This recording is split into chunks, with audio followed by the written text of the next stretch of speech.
Buster Redlocks, and in a band called Redlocks and Fatneck.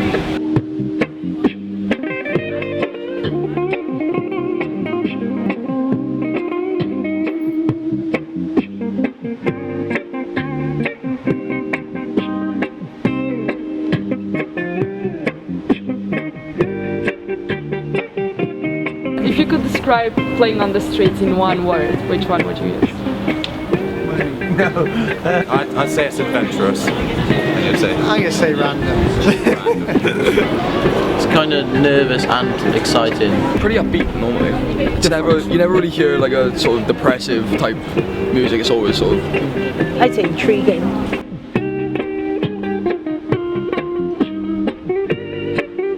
Because you know if your music is good or not, like what people are giving to right there on the spot.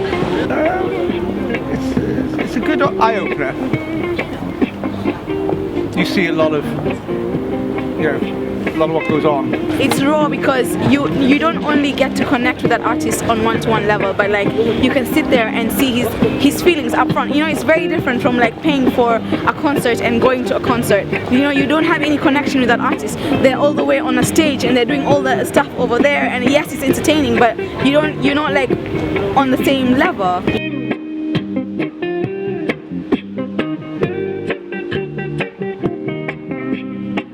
My name Ladislav Krojcar and Hungarian. How long have you been playing music? Maybe 40 years.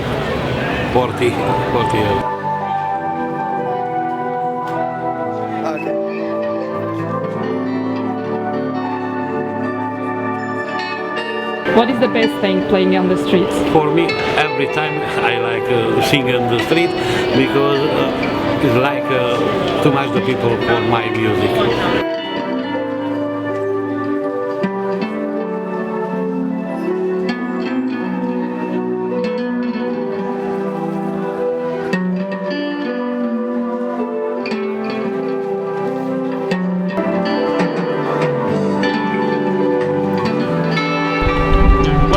I started in 2007 or 2008. And I've been playing on the streets probably about 4 years, and I've been playing guitar for about 13, I think.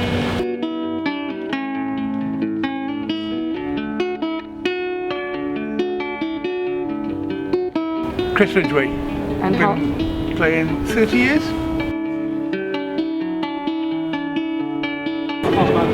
Why? Why? The question is why? It's really good fun. It's a really good way to get gigs, and you can earn like a decent wage as well. It's good exposure, really. I think that's the main thing. Obviously, money is a great benefit. My reason is to try and gain knowledge and insight into music. I don't know. I don't think many people realise that you can earn a living doing it. I just like it. I like it as a way of making a living. Yeah.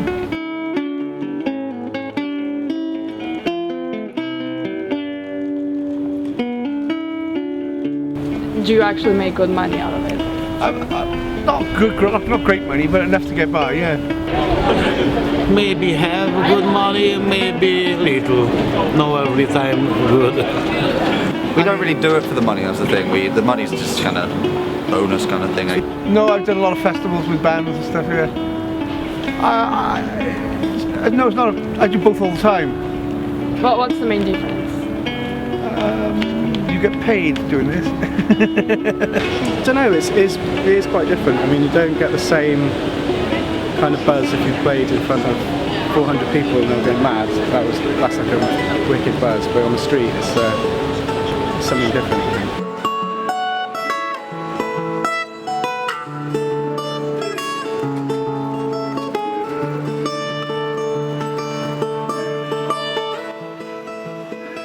Well, we had that guy drumming on the bins at one point, or I did anyway. I can't remember if you were there, but yeah, he came up and I was playing, and he just started drumming on one of the bins.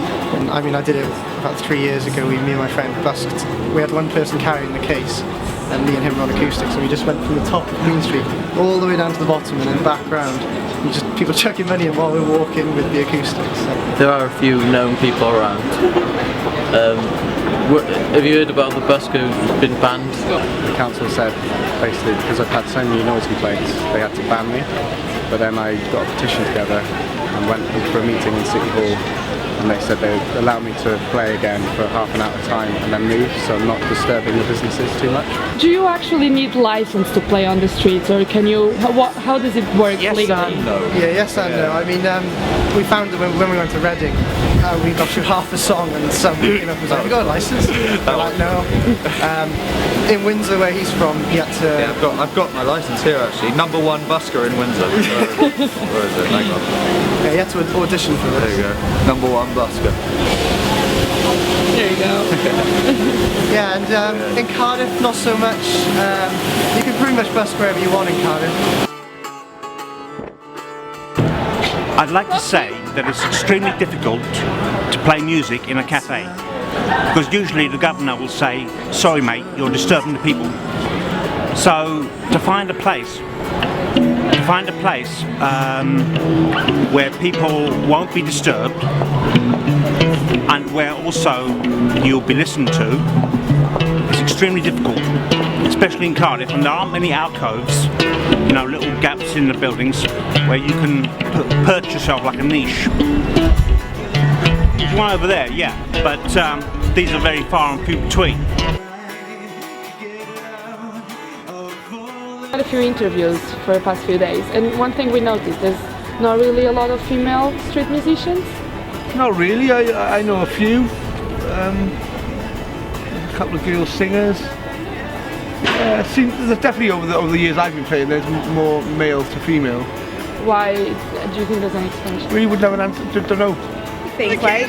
Why the much less, I don't know. First of all, I don't believe that there are much less female artists, because I have been to places and I've seen more female artists than men artists actually. So it's more like at today's age, I wouldn't like categorize women just because, oh, maybe they don't feel comfortable in themselves. Well, I haven't had a chance yet to use a microphone. I just haven't got the courage. You know, I suppose I'm chicken, but I mean, to use a microphone, you have to have so much self-confidence, you know.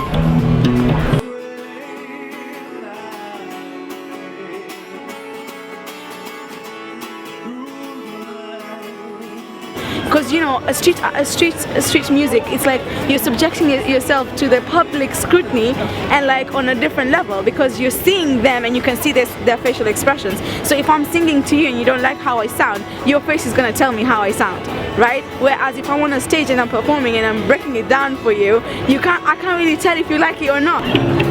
It's self-confidence. I mean, one day there was no one in this Queen Street playing music, and I couldn't rise to the occasion, you know.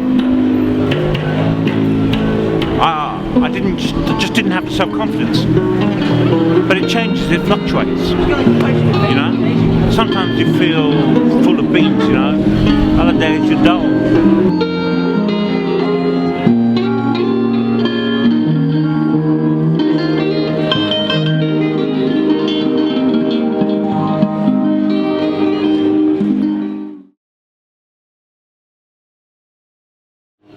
Okay, well, Helena, thank you.